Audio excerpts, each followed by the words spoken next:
Assalamualaikum warahmatullahi wabarakatuh. Kali ini saya akan review sebuah mobil sama seperti kemarin, yaitu Jazz GD3. Bedanya sekarang adalah Jazz GD3 tahun 2008.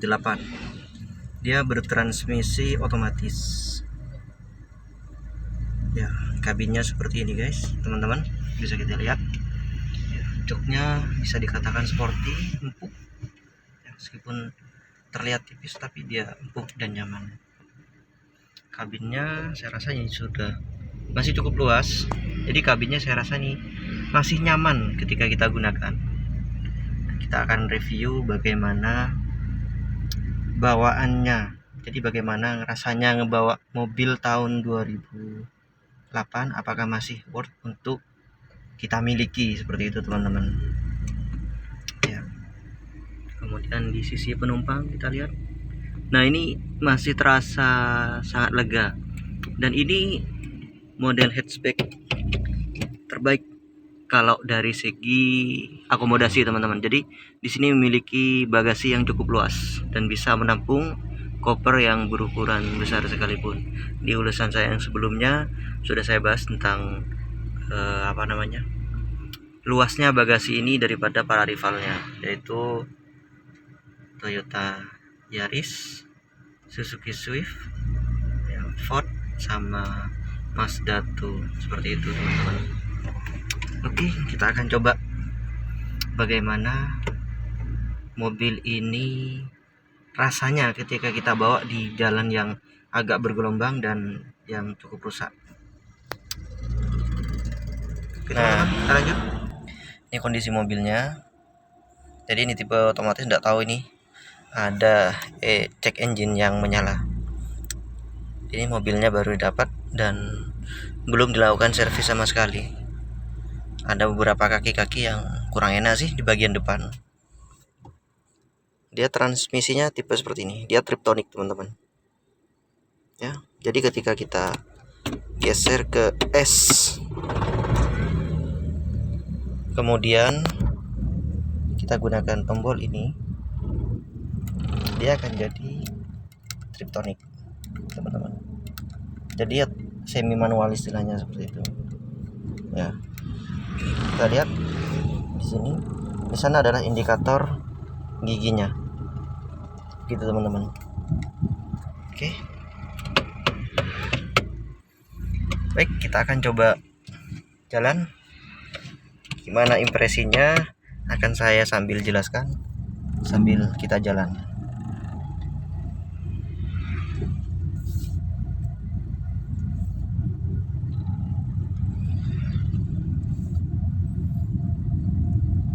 Setirnya enteng ya, kemudian tempat duduknya juga sangat ergonomis. Jadi kepala saya nyandar ini itu terasa sangat nyaman ya. Jadi dia benar-benar headrestnya, dia itu benar-benar nopang kepala dengan baik ya. Oke, kita akan coba dia melewati jalan yang agak rusak. Jadi di sini jalannya agak keriting teman-teman, tapi keritingnya nggak terlalu dalam. Kita akan coba bagaimana impresinya bawa mobil ini di jalan yang agak keriting.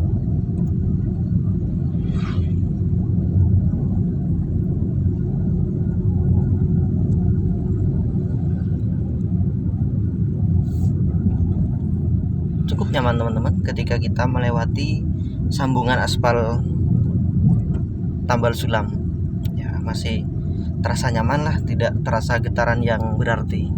Ada sih getaran, cuma tidak terlalu berarti. Tapi ini belum ABS teman-teman, jadi remnya belum menggunakan ABS dan belum menggunakan airbag. Jadi kalau dibandingkan rivalnya, saya contohkan Toyota Yaris, dia sudah ABS dan menggunakan dual airbag, seperti itu. Bedanya di situ. Tapi kalau untuk bawa mobil ini, dia itu nyaman seperti itu. Ketika kecepatan tinggi juga tidak terlalu limbung. Kalau kita bandingkan sama Toyota Yaris, dia itu masih agak limbung ya teman-teman. Ini anteng banget, bener anteng banget. Dan ini kondisi kaki-kakinya juga tidak terlalu sehat, saya rasa, tapi masih nyaman ketika kita pakai. Untuk tahun 2008 ya, untuk tahun 2008 saya rasa masih nyaman lah untuk kita gunakan dengan harga 70 jutaan. Nah, ketika barusan kita melewati speed trap masih terasa sangat nyaman. AC-nya juga dingin ya, AC-nya cukup nyaman. Mobil ini dingin AC-nya. Kemudian visibilitas pandangan ke depan, ke samping seperti ini. Jadi di samping, ke depan ini sangat nyaman. Jadi kacanya terkesan luas, sehingga Sehingga kita yang berada di dalam itu ngerasa mobil ini cukup luas. Seperti itu teman-teman. Ya, jadi kita lewati jalan keriting barusan, ada suara yang gak enak sih di bagian kaki-kaki, dan ini perlu perbaikan. Cuman getarannya tidak sampai ke dalam kabin, cuma suaranya saja yang kerasa kurang nyaman sih menurut saya. Ini biasanya kalau ndak support shock, link stabil, tirot, long tirot, ya itulah biasanya seperti itu. Sepengalaman saya biasanya ya bagian-bagian itu yang diperbaiki, prediksinya lah istilahnya. Kalau kita bongkar baru ketahuan apa yang harus kita ganti. Nah, sebentar lagi kita akan coba bagaimana akselerasinya dari 0 seperti apa. Apakah dia lemot, sedang, ataupun dia agresif. Kita akan coba teman-teman. Kita cari jalan yang sepi dulu. Nah, barusan kita lewati jalan yang keriting, masih cukup nyaman dengan harga di bawah LCGC teman-teman. Ya. Nah, terus terang kalau daripada bawa, mohon maaf ya, bukan merendahkan, mohon maaf bagi teman-teman yang jangan tersinggung dulu teman-teman. Ini menurut pribadi saya. Jadi daripada bawa LCGC, kalau saya sih mending bawa mobil ini. Seperti itu teman-teman. Tapi teman-teman mungkin ada pandangan berbeda. Tapi kalau dilihat dari konsumsi BBM, kemudian bagaimana rasanya selap-selip di kepadatan kota, mungkin mobil-mobil kecil seperti Agya, Ayla itu juga bisa menjadi pilihan teman-teman. Ya, secara dia itu konsumsi BBM-nya ya mungkin mirip-mirip sama Vario Karbu teman-teman. Ya mungkin saking iritnya seperti itu, jadi saya bandingkan dengan motor seperti itu. Maaf teman-teman ya, ini hanya impresi saya, dan pasti ada pendapat berbeda menurut saya sih, tapi yang saya rasakan seperti itu. Oke, kita akan coba bagaimana akselerasi mobil ini. Nah, jalanan di depan cukup sepi teman-teman. Ya, pagi seperti ini biasanya sepi, apalagi sekarang hari libur. Oke, kita akan coba akselerasinya dari posisi berhenti. Sebentar. Ini cek engine nyala, nggak tahu siapanya. Nyala terus sepertinya. Biasanya sih sensor O2 ya kalau menurut saya, karena dari bau knalpotnya itu kayak terlalu banyak bensin. Oke, kita coba.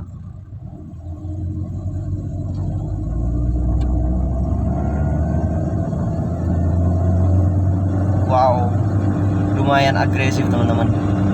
Untuk kelas IDSI dia cukup agresif.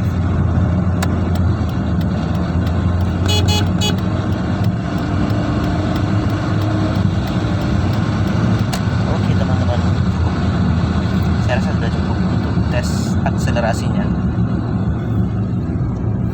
Kita santai saja dulu.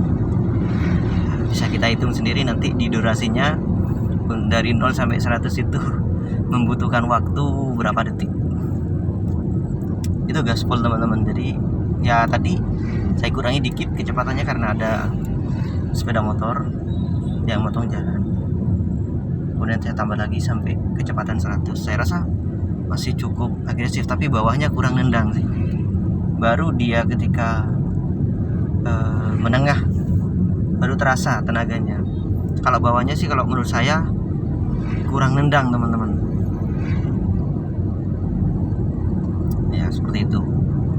Oke, lagi visibilitas kita sudah bahasnya, benar-benar nyaman teman-teman. Jadi kacanya itu tidak membuat rasa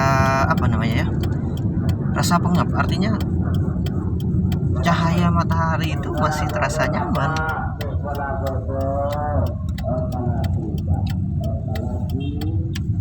Ya, jadi melihat ke depan itu pandangannya sangat luas, ke arah atas juga bisa melihat dengan sangat jelas teman-teman.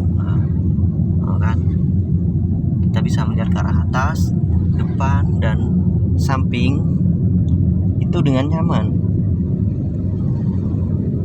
Jadi saya katakan mobil ini memiliki visibilitas dari yang cukup bagus. Kemudian dari sisi ergonomi, tempat duduknya juga sangat nyaman. Ya benar, sangat nyaman. Jadi kursinya itu masih, ketika kita bermanuver misalnya ya, kursinya itu masih meluk. Jadi kita tidak kegeser cukup jauh ketika belok di kecepatan cukup tinggi misalnya. Dan juga mobil ini tidak limbung teman-teman, cukup stabil. Hanya saja memang ada perlu perbaikan di bagian kaki-kaki, itu yang merasa kurang nyaman ya. Itu impresi saya. Jadi ketika sebuah mobil, bagaimana caranya kita memilih sebuah mobil, itu paling tidak kita melihat plus dan minusnya dulu teman-teman. Kemudian kebutuhan kita itu apa. Kalau kebutuhan kita hanya keluarga kecil, misalnya kita sama istri, kemudian sama anak 1 atau 2, bahwa ini cukup nyaman untuk dimiliki dengan harga 70 jutaan, daripada beli, mohon maaf teman-teman ya, beli motor besar yang ya harganya bisa dikatakan sama seperti mobil ini, 70 jutaan untuk motor 250 cc. Ya kalau saya pribadi sih mending pakai ini, bisa bawa keluarga seperti itu. Tapi kalau memang sudah banyak mobilnya ya untuk hobi sih nggak masalah. Nah, jadi sesuaikan dengan kebutuhan teman-teman. Kemudian budget kita. Jadi kalau bisa sih jangan memaksakan budget ya. Artinya kalau kita mampunya ya ini, ya jangan memaksakan yang lebih tinggi lah, seperti itu. Karena juga efeknya nanti kita akan kebingungan. Jadi kalau mampunya 7, buat apa kita maksa ke 8? Itu saran saya teman-teman. Karena kalau kita maksakan, kita juga yang kepepet, begitu. Oh ya, dari sisi pengereman kita akan coba ntar lagi ya teman-teman. Jadi ketika ada jalan yang cukup sepi, ntar lagi kita akan coba pengeremannya bagus apa tidak, meskipun dia tanpa ABS, anti lock braking system. Menurut saya sih tadi ketika saya coba di jalan, tapi belum saya jelaskan ya, belum kita coba, masih cukup nyaman. Di depan ada pasar yang cukup ramai. Mobil seperti ini enak teman-teman.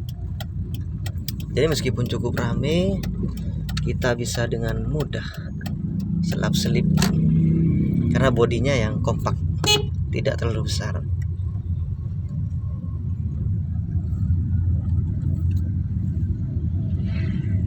Kita masuk ke jalan yang cukup sempit.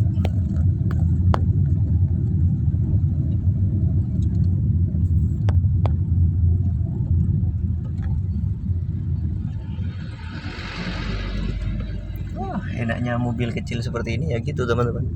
Jadi ketika kita papasan dengan truk, di jalan yang sempit kita masih enak selap-selipnya.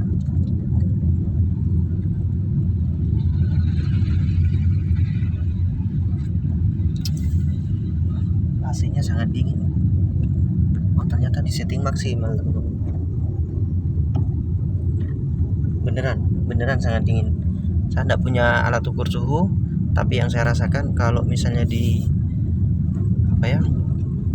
di AC rumah itu kayaknya ini seperti di setting di angka 18. Dinginnya ya seperti itu, teman-teman.